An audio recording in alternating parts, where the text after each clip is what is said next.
Today, we're going to take a look at 8 of our favorite mid-round steals in fantasy drafts using Football Guys consensus ADP or average draft position. This is compiled with ESPN, CBS, Yahoo, Sleeper, MFL, Underdog, NFFC. We're getting so many different sources in here, compiling them together, and that can all be found on footballguys.com/ADP. So, Dave, after we talked about our favorite early round targets, our mid round steals here take place between rounds 4 through 8.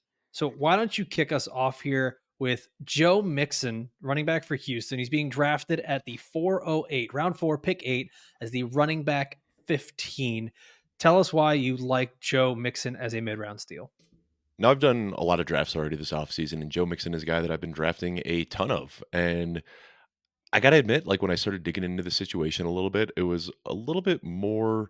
Um, I wasn't quite as excited as I was to draft him, but I think that there's still reason to go out and draft Joe Mixon, especially where he's getting drafted right now in our consensus ADP as RB15.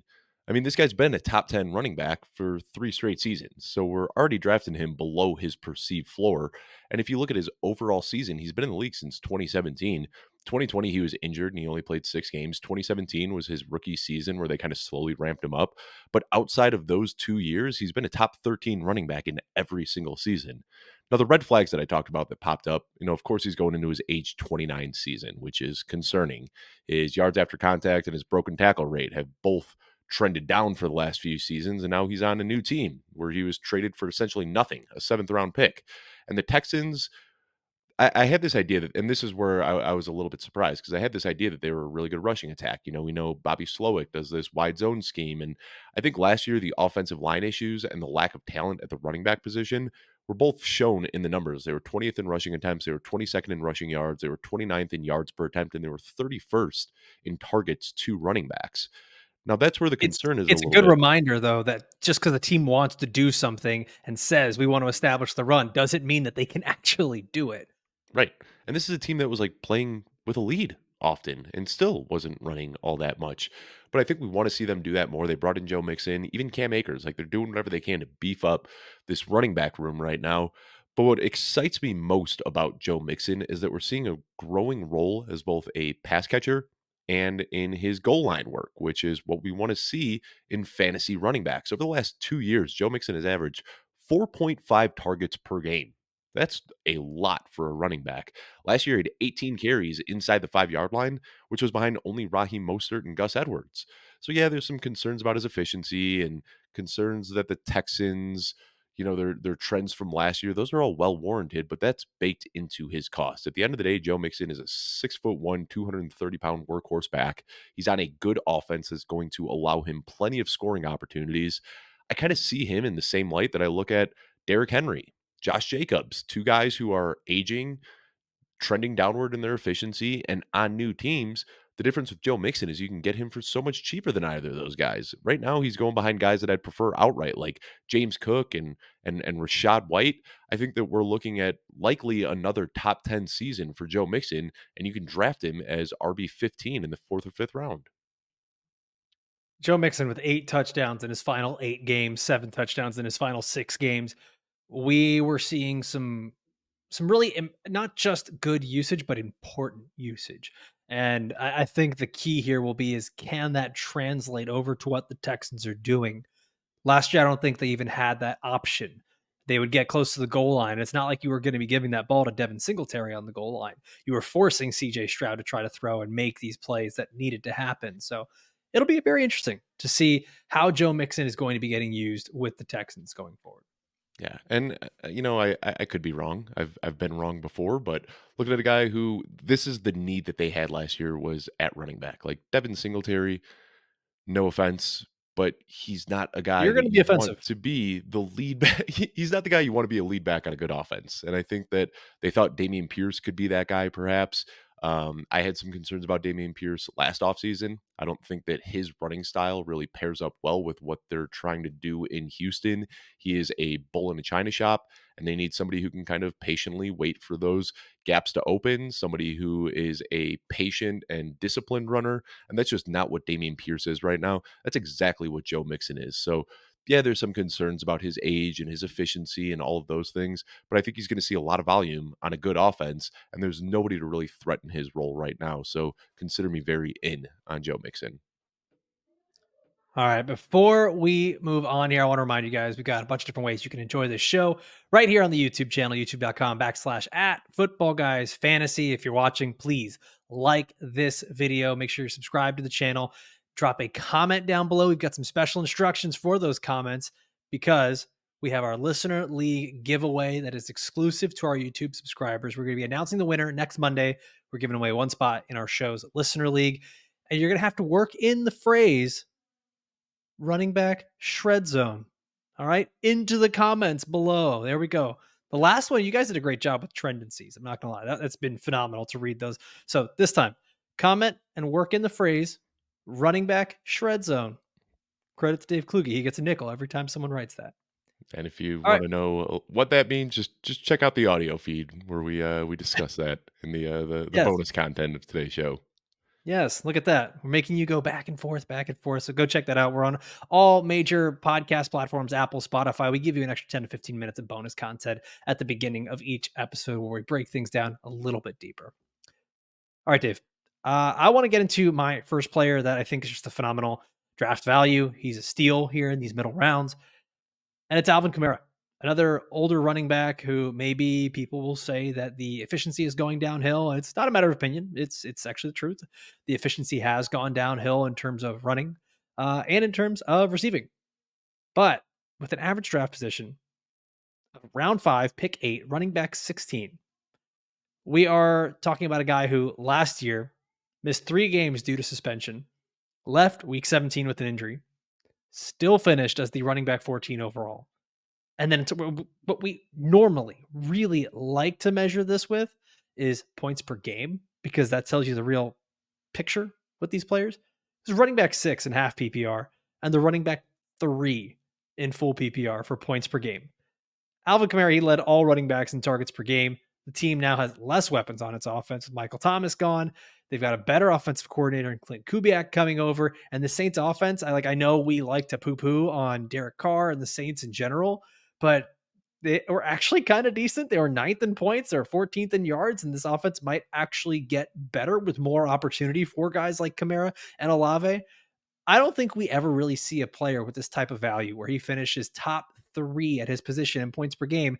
And then all of a sudden, we are taking him as the running back 16 so many spots later, unless we know of some sort of injury or a suspension or something crazy. We typically don't see this type of value.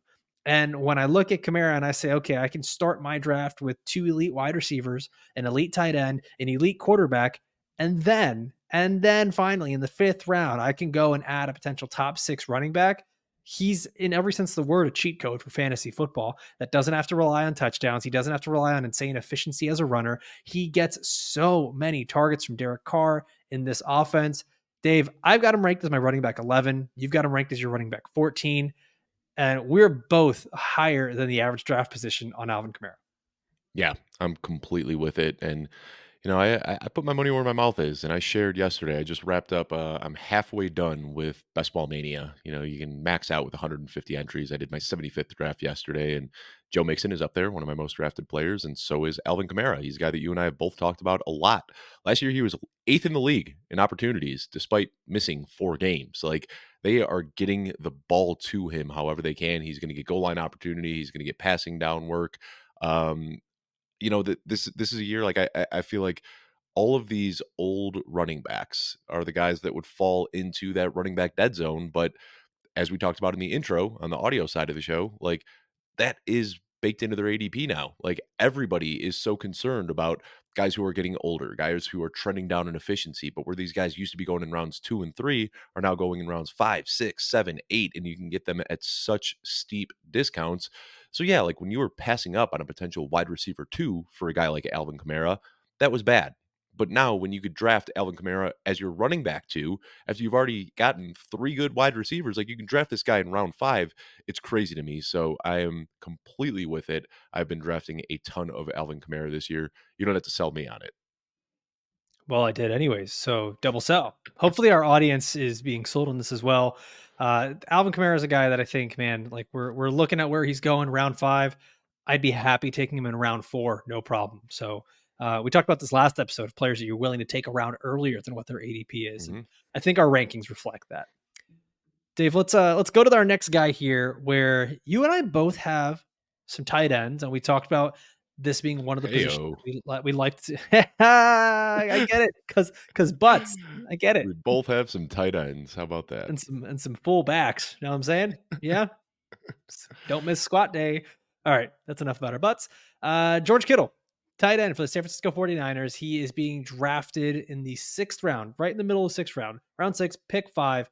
He is going as the tight end seven in drafts. He is ranked as the tight end eight in Football Guys consensus, but he is our tight end six. So we are higher on Kittle than Football Guys and the average draft consensus right now.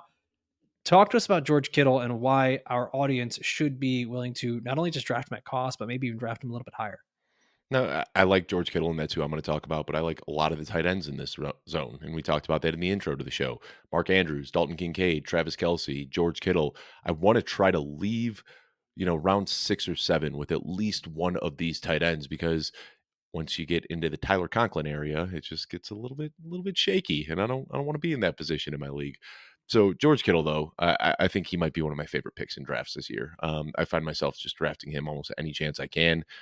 We build these narratives around players, and it's something that we do all the time, subconsciously or not, and we hold on to them for way too long. Like Evan Ingram drops passes. You still hear people saying that. And the reality is he had a great catch rate last year, didn't drop a lot of passes. Deontay Johnson doesn't score touchdowns. Well, he scored touchdowns last year, but his lack of touchdowns prior to that is still making him a discount this year in drafts. You still hear people out here saying Lamar Jackson can't pass despite, being on almost a 4,000-yard pace last year in this new offense. We hold on to these narratives that, whether they're true or not, seep into ADP. And the one we hear about George Kittle is that, well, he blocks too much to be a reliable fantasy tight end.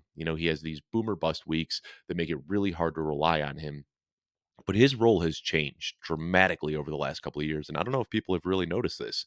I looked at his route participation, meaning like when he's on the field taking a snap, how often is he running a route?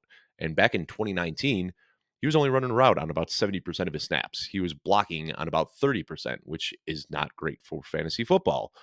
That jumped from 70% to 79% the next year, then 80% the next year, then 90% the next year. Last year in 2023, that peaked out at 95.3% route participation. That was the third highest among all tight ends in the NFL. So he has seen his role grow dramatically as a pass catcher. He's running more routes than he ever has before. And while doing that, he still led the league in receiving yards, yards per route run, yards per target, yards per reception, yards per team pass attempt, EPA, deep targets, led the league in all of those stats. He was top three in snap share, target depth, air yard share, yards after the catch, fantasy points per route run, fantasy points per target. Like you could just keep going on and on. This guy is an efficiency monster, and he's doing this on a much larger sample now. He just had the most yards in a season since 2019. And I know there's going to be some ups and downs. That's just the nature of this San Francisco offense. There are a lot of mouths to feed here, but he possesses week winning upside every single time he steps on the field. And right now in drafts, in consensus ADP, he's going behind David Montgomery, Ramondre Stevenson, Aaron Jones, Terry McLaurin, Keenan Allen, Christian Kirk. He's going behind right now Kyle Pitts and Trey McBride, and I have him ranked ahead of both of those guys. This is a guy that I'm willing to draft, a round ahead of ADP to make sure I can get, because after he goes off the board as tight end 7, I think there's a little bit of a tear fall off. You've kind of got that backstop in Evan Ingram if you miss out on George Kittle. But George Kittle right now going off the board as wide receiver or tight end 7, and I think that he has just as much upside as Sam Laporta, Travis Kelsey, Trey McBride, Mark Andrews, all the guys that are going a couple of rounds ahead of him. So I'm able to reach on George Kittle, knowing that I can get elite upside from the tight end position by drafting him. And the crazy thing here is like we talk about upside with George Kittle, and it's very obviously there.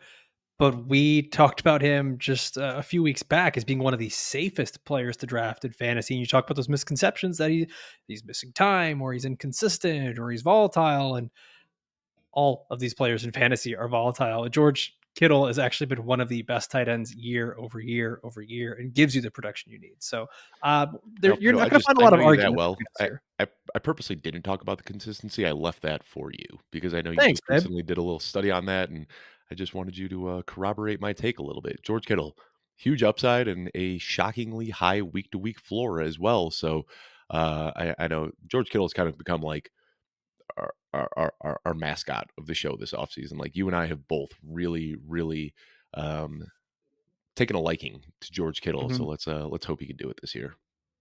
I mean, I just love that he is the, like you said, kind of the last tight end that you can get in that tier. And I think that's just what he's already such a good player, but I think that's what makes the draft value so much sexier is that it's at a discount, that you're basically getting the same thing that you would get at your tight end 3 or tight end 2, in maybe even tight end 1. Heck, I mean, Yeah. in fantasy drafts this year, you know, it's so flat. We've already talked about that before. You can go back and check out the last episodes we've done. Could I just go Uh, off on a mini tangent real quickly Go just for it. about tight Hands in a ends at nut. large? Because I found myself doing this quite a bit this year where I will, if Travis Kelsey or Mark Andrews are there, I like their values as well, and I'll draft one of them. Then 2 or 3 rounds later, George Kittle's sitting there, and I'll draft him as well. I don't know if this is a good practice or a good strategy, but I find myself a lot of times leaving drafts with one of Travis Kelsey or Mark Andrews and then adding George Kittle, where I'm leaving with 2 of these top 7 guys. And it's something I've done in a lot of best ball drafts. But I think if that opportunity presents itself in redraft leagues, I'm going to be doing the same because then when you're playing in a smaller pool, not only are you getting guys that have high enough weekly ceilings that you can put them in your flex spot, but that's also one less team in your league that isn't going to be able to get elite production at the tight end position. So with the way all of the tight ends are kind of getting pushed down in value this year, I'm okay even taking 2 of these top 7 guys in my drafts. Yeah, and I'm actually about to talk about another guy in this Ooh, area who's actually being drafted ahead of him, and because I think the upside might be even better for Dalton Kincaid, tight end from the Buffalo Bills, who's being drafted in the 5th round, pick 4 of the 5th round. He's going as the tight end 5. I've got him ranked as my tight end 5. Dave, you've got him as your tight end 4, so it's kind of ironic you're even higher on him. Football Guys is even higher on him. Maybe I got to adjust some of the ranks here, but Dalton Kincaid had such an impressive rookie season where he had the 4th most receptions for a rookie tight end ever. And I get it. We have him at tight end 5, but I don't think we are quite quantifying that for the reason and looking back at his rookie season and saying he actually performed. I think a lot of us are looking at the fact that the Bills had this major overhaul where Stephon Diggs is no longer there. Gabe Davis is no longer there. There are a ton of targets available for Dalton Kincaid to become the team's primary target. And I think that's just the easy thing to look at, and it makes the most sense to look at.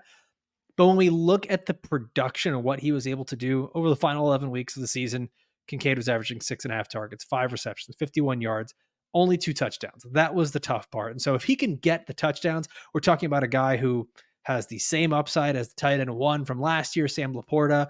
What I like here, going back to the kind of reshaping of this offense, is that Dalton Kincaid could very easily see 120 targets as the Bills' top option. I don't think it's that crazy to say. Dave, I know you'll probably have more to say on this because you and Jeff Bell did your deep dive into the Bills, and I know he's talked about it plenty. But this 120 target mark is something that's incredibly realistic and actually almost kind of easy. Only 4 players did that last season. All 4 of them finished as top 6 tight ends. And we're actually looking at 2 of them finished as top 3 tight ends. So we've got that incredible upside from Dalton Kincaid. I think where a lot of people start to get worried is saying, well, Dawson Knox is on this team.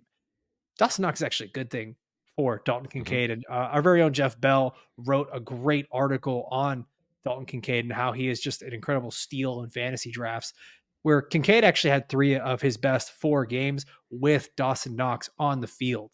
Why is that? Because Dawson Knox allows Kincaid to move out to the slot and to move out wide. And especially this season, with no true outside wide receivers, you don't have Gabe Davis, you don't have Stephon Diggs. We might see Dalton Kincaid out wide even more than we did last year. And when you go back and this number actually threw me for a loop. From Fantasy Points data suite, 79% of Dalton Kincaid's snaps were from the slot or out wide, which is absolutely insane. Dave, this is something you talked about is you look for this. A guy on a team on a good offense that can be a top 2 target on his team and not have to play in line. Dalton Kincaid hits all of those check marks. Yeah, I'm with it. Last year, Mark Andrews and Mike Gesicki were the only tight ends that lined up in the slot at a higher rate than Dalton Kincaid did. And talk about this all the time. That's the usage you want to see from tight ends. He was second in the league among all tight ends in slot snaps last year, taking 348 snaps out of the slot. And we've seen historically that Josh Allen likes to target his slot receiver. Remember Cole Beasley? Back to back to back years with 100 I plus do. targets. So, yeah, that's what I see for Dalton Kincaid. Yeah, he's a tight end in nature. That's what it's going to say on the depth chart. But this guy is essentially their wide receiver and has a very realistic shot to be the team's wide receiver one. Like you look at the other guys there, I like Khalil Shakir. Curtis Samuel is a fun player. Maybe I'm wrong on Keon Coleman and he could be something as a rookie, but I see a very likely path for Dalton Kincaid to end the season as the team's number one target earner. Yeah, it's a very I don't want to say obvious path, but it's an incredibly realistic path for him. Dave, let's move on to the next player here. And it's a running back who has got a very, let's say, obvious, easy, realistic path to being a bell cow running back by the end of the season. And it's Jonathan Brooks, running back for the Carolina Panthers. He is a rookie, and currently he's being drafted at the end of the seventh round as the running back 26 in fantasy drafts. I've got him as my running back 27. Football Guys is pretty low on him as a consensus as a whole. They've got him as a running back 32. Dave, you are 10 spots higher than consensus. You're actually 4 spots higher than his ADP. You've got him at running back 22. I love Jonathan Brooks as a prospect. I'm worried. I want to see the reports that he's healthy. I want to know that he's going to be playing early. Once I see that, I think my ranking will change. How much of that is already incorporated into your ranking here at running back 22? Yeah, man. I some people might just skip this part of the show because I've talked about Jonathan Brooks so much this offseason that they're probably sick of me talking about Jonathan Brooks. But please listen, I've got some new talking points. I actually dug Ooh, deeper into I like Jonathan you. Brooks to make this even a more fun discussion. This guy, I try not to speak in absolutes, but I think that we're just going to see Jonathan Brooks on so many winning rosters this year, where the season's going to end and people are going to be winning their leagues because of Jonathan Brooks. He was a top running back in his class, and he goes to Carolina, a team who is desperate for a running back. Like they paid Miles Sanders all this money, and he was terrible last year. Chuba Hubbard was a replacement level player. Didn't do anything spectacular despite his huge workload in the second half of the season. But this is a team that has made investments in their offensive line and their wide receiver, and then of course in their head coach with Dave Canales, a guy who showed us last year that he wants to have a workhorse running back. Just fed Rashad White, despite him being one of the least efficient running backs in the league last year. Now, Brooks was top 2 in rushing and receiving grade last year among the entire collegiate class, and I've talked about that quite a bit. PFF loved him and gave him really good rushing and receiving grades, so we know that he can get it done as a 3-down back. The concern is obviously that he's coming off of an ACL. Already landed on the NFI list, which means that he can get activated at any time, but he's not currently practicing. But the team said they still expect him to be there ready for week one. And I don't know if I've talked about this on the show yet or not, but I compared his injury to Todd Gurley's. They tore their ACLs almost a week apart, same exact time in November. Todd Gurley was the number one running back drafted in his class. Jonathan Brooks was the number one running back drafted in his class. Now, what excites me about Todd Gurley is despite tearing his ACL in November, a lot of people had low expectations for him going into his rookie season. He averaged 16 PPR points per game and finished that year as the RB8. But what was especially exciting about what Todd Gurley did that year was during weeks 14 through 17. Remember, this was the before they expanded the schedule. So the fantasy playoffs, weeks 14 through 17, Todd Gurley averaged 19.9 PPR points per game. Much like I expect Jonathan Brooks to do the same this year, Todd Gurley was a guy who got drafted, got off to a slow start, getting ramped up from the ACL, and then was literally a league winner his rookie season. And that's the same thesis for Jonathan Brooks. You're drafting this guy to be that late season hammer that helps you win your league, and any production that you get prior to that is just a cherry on top. He can give you RB1 production over the full season, but gives you elite production at the end of the year. So when I draft a guy like Jonathan Brooks, or when I draft Jonathan Brooks specifically, I should say, there's a little asterisk next to it because that does change up my style and what I want to do. I want to pair him with a guy who projects for some early season work. Maybe a Gus Edwards, a Devin Singletary, a Zach Moss, maybe even Chuba Hubbard, somebody who can help me get through those early weeks while we're waiting for Jonathan Brooks to get up to speed. But right now, when you look at drafts, he's going behind Zach Moss. He's going behind DeAndre Hopkins and Jake Ferguson and DeAndre Swift. And it's crazy to me. These aren't guys that are going to be giving you league winning upside. Jonathan Brooks gives you just that. So, yeah, there's some risk with the ACL and the Panthers and what they were last year, but I am just betting on the talent here, betting on an improvement from the Panthers. And Jonathan Brooks is my most rostered running back right now across all formats. Cannot get enough of him. Yeah, I'm a big fan of the talent. I want to be a big fan of the medicals. Let's just wait for that to come out, but it seems like everything is going well. I'm a big fan of Dave Canales. I'm a big fan of what the Panthers are doing. What I really like here is that not only did they draft him early and not only was he the first running back taken, but the Panthers traded up to go get Jonathan Brooks. And they made that a point that they wanted to go and move up so that the Dallas Cowboys specifically could not go and get Jonathan Brooks because they were one of the other running back needy teams. To see that Brooks was able to go as high as he did in the draft, despite having the injury, shows how talented he is. And it almost makes you wonder, could he have gone earlier in the NFL draft? And we might be looking at him even Hmm. differently had he remained healthy. So I do love this player. I think as we get closer to the NFL season, he will rise a bit more in my ranks. And I think that to draft him around that RB 24 range is a pretty good bet on a player that could very easily finish as a top 12 running back by the end of the season. Okay, we are down to our final three players here. I want to talk about a quarterback. I said I like to draft quarterbacks and tight ends in this range. Dave, we both love Kyler Murray, quarterback for the Arizona Cardinals. Right now, he's being drafted in the fifth round, pick 8. He's going as quarterback 9. You and I both have him as the quarterback 6 in our rankings. Football Guys has him as the quarterback 9. So we're the two people that are keeping this thing afloat for Kyler Murray over here at Football Guys. The crazy thing to me, Dave, is that when we look at his career and what he's done, Kyler's always been a top 5 quarterback in fantasy, and he was before tearing his ACL.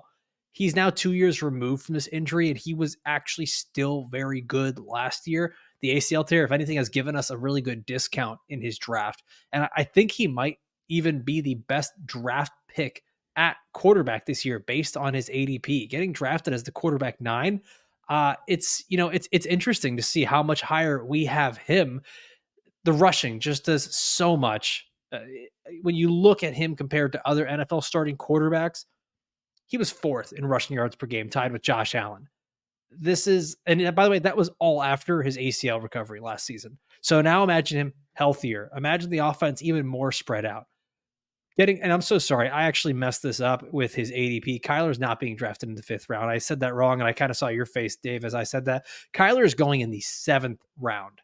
So for Kyler Murray to be my seventh pick on my fantasy team, or to, let's say, I even take him a round earlier and take him in the sixth round, it gives me such incredible freedom to have that I can go and draft 5-star skill players that are all potentially very, very good or potentially even elite at what they do, and then still get a quarterback who can be top 5 or even top 3 at the position and get that in the sixth or seventh round. This is, once again, I said this word when I talked about Alvin Kamara, and I'm going to say this word with Kyler Murray.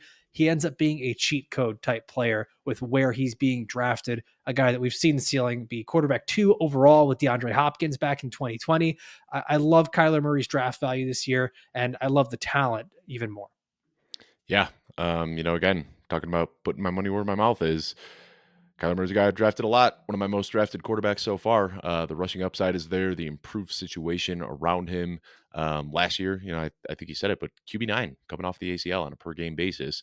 Outside of that, he's basically been a top 5 quarterback every single league. So looking at a safe floor, looking at a high ceiling, I don't really have anything to add to what you just said. Kyler Murray is one of my favorite picks in drafts this year as well. It's annoying how much we are agreeing on this show. I like it. I like it. There's some harmony, there's some beauty. We came up with Shred Zone. You came up with Shred Zone. That's a nickel to you. Thank you. Um, just to put into perspective with where we have Kyler Murray ranked, we're drafting him ahead of CJ Stroud, ahead of Joe Burrow. Even though we like Dak Prescott, we're drafting him ahead of him, ahead of Jordan Love, ahead of a bunch of guys. And I think this is a very reasonable argument to make that when a player has top two or top three potential, he should be ranked somewhere around there, especially at this quarterback position. All right, let's go on to our next player, second to last player here, Dave.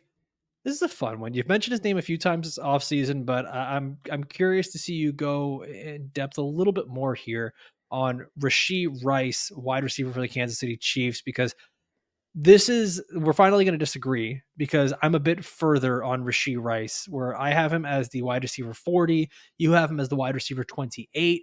Football Guys has him as the wide receiver 39. Drafters, though, ADP has him as wide receiver 36. So I'm surprised to yeah. see our staff is below ADP on Rice. That's kind of shocking to me. Yeah, so Rashee Rice, average draft position right now, round 7, pick 5, wide receiver 36. For me, my trepidation comes from I don't know how good Rashee Rice truly is. To me, he's that same version that we see with running backs that just get a ton of volume, and we think that's going to translate over into the next season. And typically for wide receivers, it does. But it's the manner in which Rashee Rice received his volume, everything being screens just consistently, and the Hey, context of the hey, Chiefs hey. Put some receivers. he also caught some slants. Sure, whatever. Slants. Just the context of what was going on with that Chiefs wide receiver room. Now they add some more players, and I get it. It's Patrick Mahomes, and I get it. It's a good player that put up some good numbers as a rookie, and we're getting him at a draft discount. I don't wonder if he's just priced accurately based on what might happen and a potential looming suspension. So you're higher than me and the rest of football guys. Talk to us about this and why Rashee Rice becomes this phenomenal mid-round steal in fantasy drafts. Yeah, I think there are some concerns about his usage last year. The only player in the league that had a lower average target depth than Rashee Rice was Kadarius Toney. Like he was very limited in what he could do, which is surprising because you watch Rashee Rice in college, he was a downfield guy, he was a contested catch guy, and then they turned him into like a glorified Jerick McKinnon basically last year, just getting him the ball near the line of scrimmage and letting him do things after the catch. But he was really good in that role, and I think that he can expand in that role as well. From week 5 onward last year, Rashee Rice was the wide receiver 14 in PPR scoring. From week 12 onward, he was the wide receiver 8 in PPR scoring. The only guys that outscored Rashee Rice from week 12 onward, Justin Jefferson, Amari Cooper, Amon St. Brown, Tyreek Hill, Nico Collins, Debo Samuel, CD Lamb. Pretty good company to be a part of.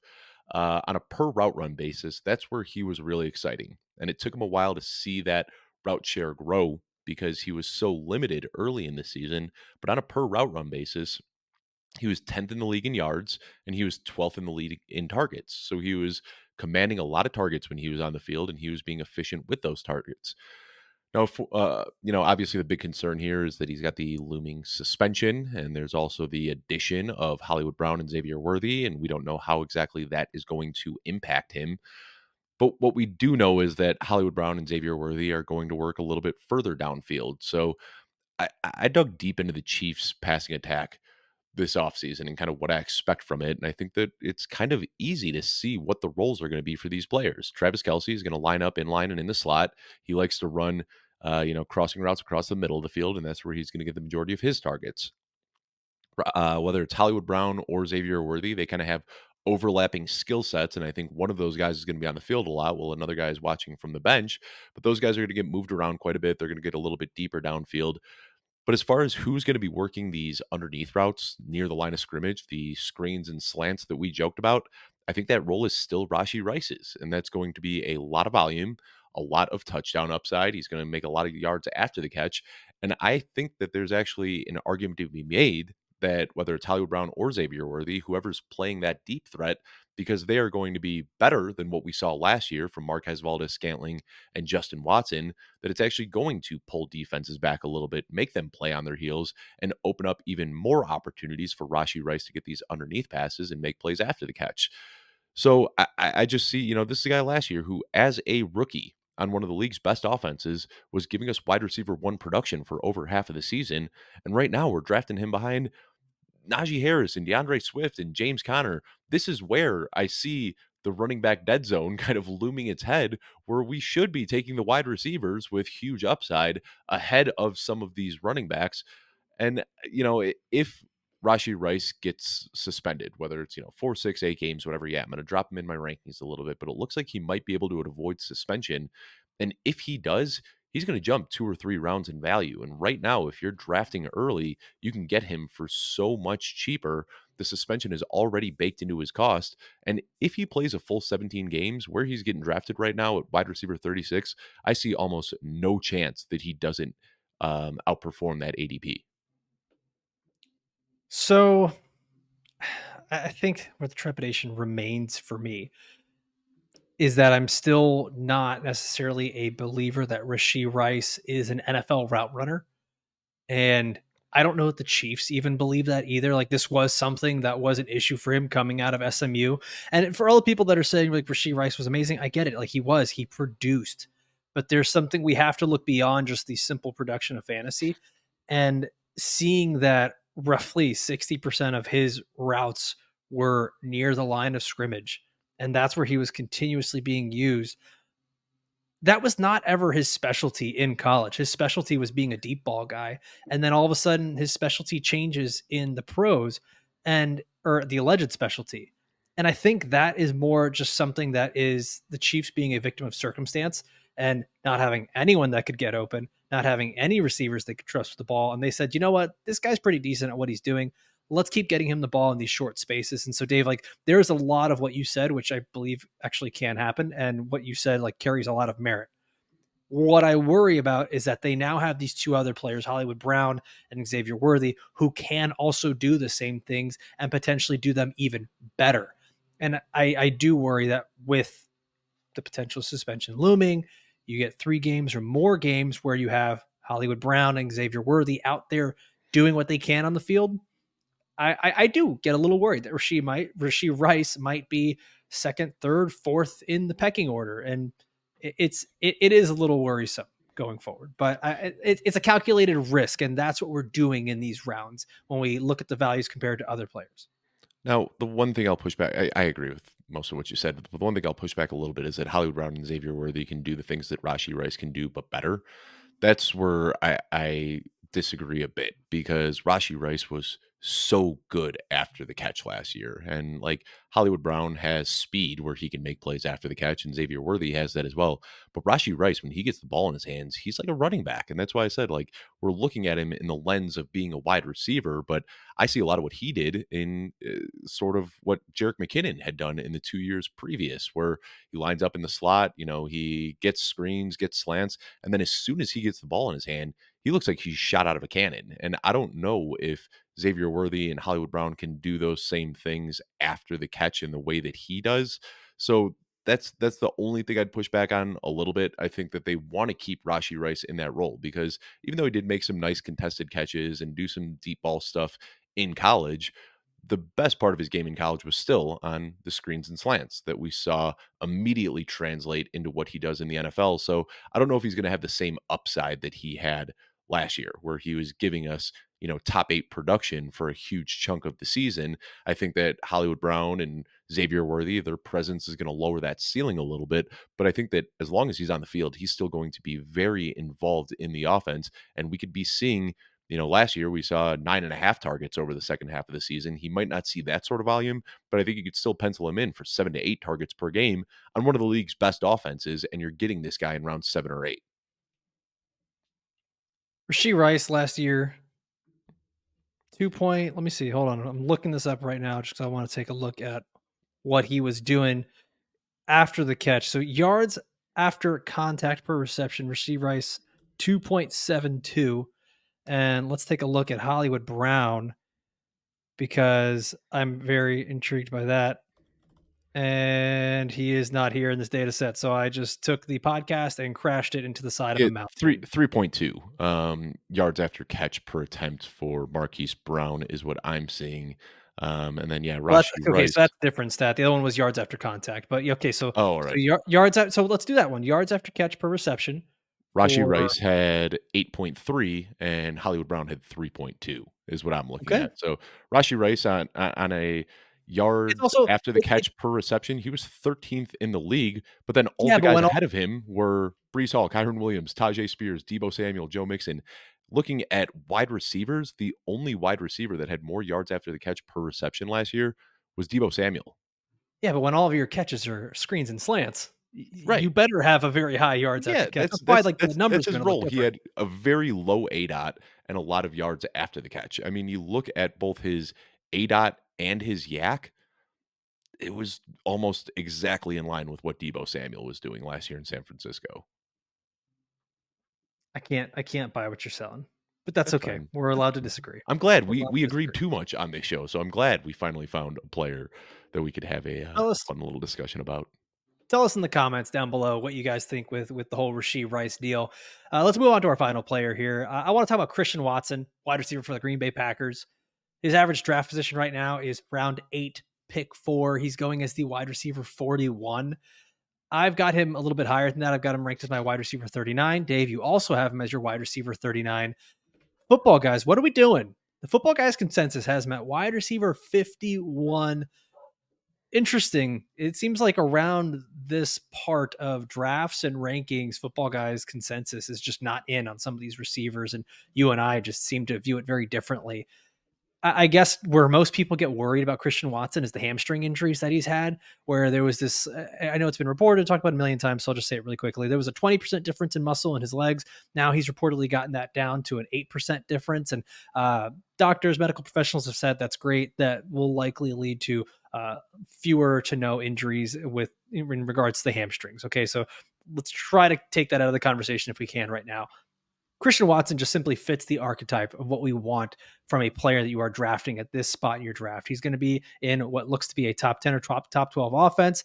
It looks to be the top target on his team. He's got incredible touchdown upside. He's got an incredible athletic profile. And we know this because when Watson actually plays, he's really good.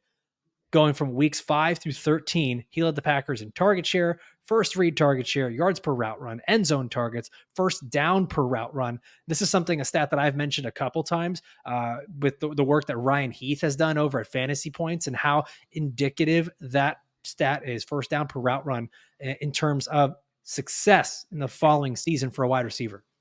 So seeing that and seeing that Christian Watson was on par with Cooper Kupp, Deebo Samuel, and Devontae Adams in terms of first down per route run, it it's pretty encouraging. But to also see that, and I got to clear my throat, man. I'm getting worked up over here.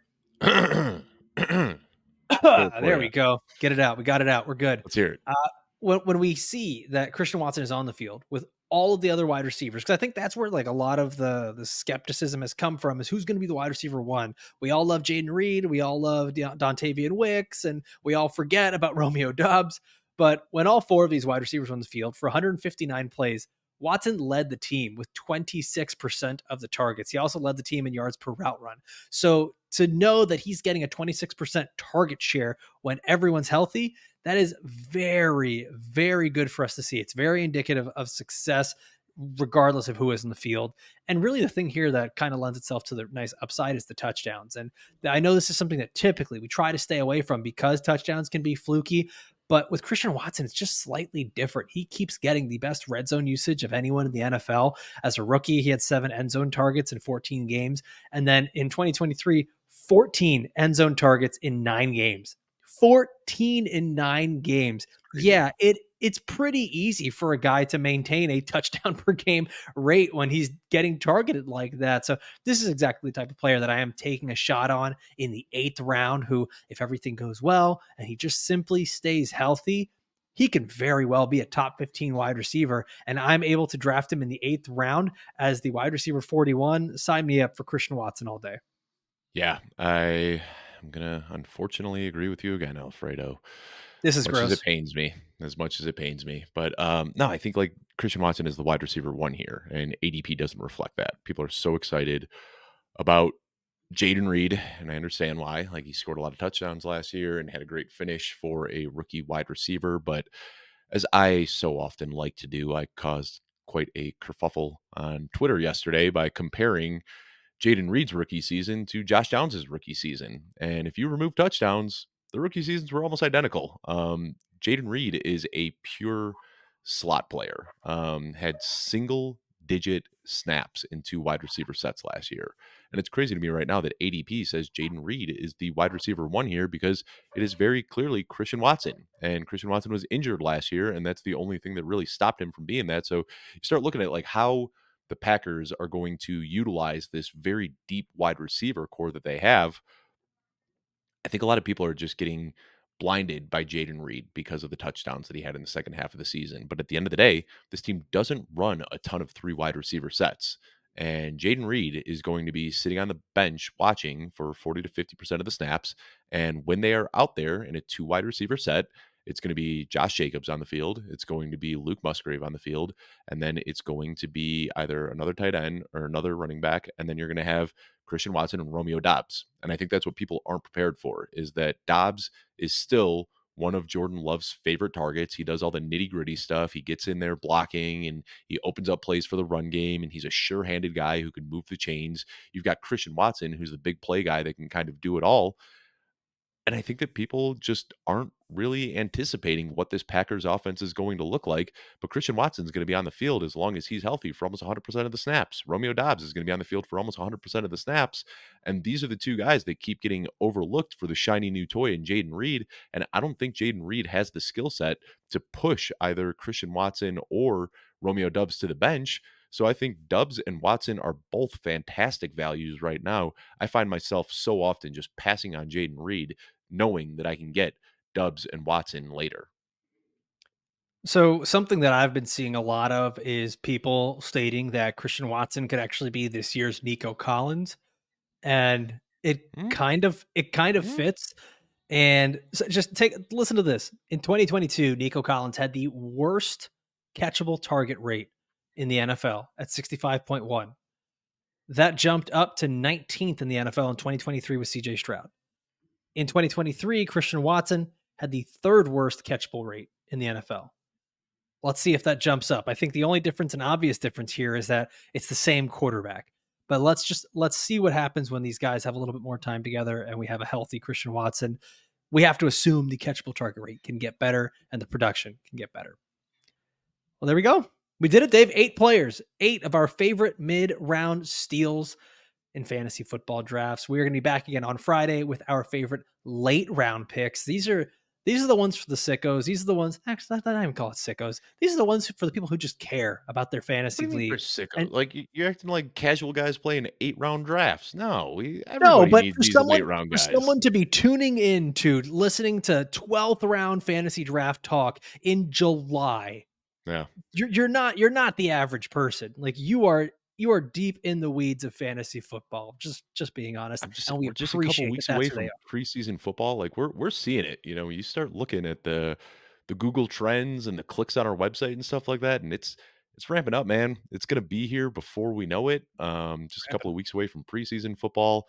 The season is quickly approaching. So if you're not studying now, guarantee some of your roommate or some of your league mates are, and you're gonna be behind the 8 ball. So better catch Of up. course How they're much? studying now. They're listening and watching almost an hour into our show. They're in. True. They're Yeah. in, Dave. You're Well, preaching go to the back and choir, watch buddy. all the old episodes too. You know, we've been Do doing it. this for a while now. We've got how many hours of content do we have on the YouTube channel, Alfredo? Do you know this off the top of your head?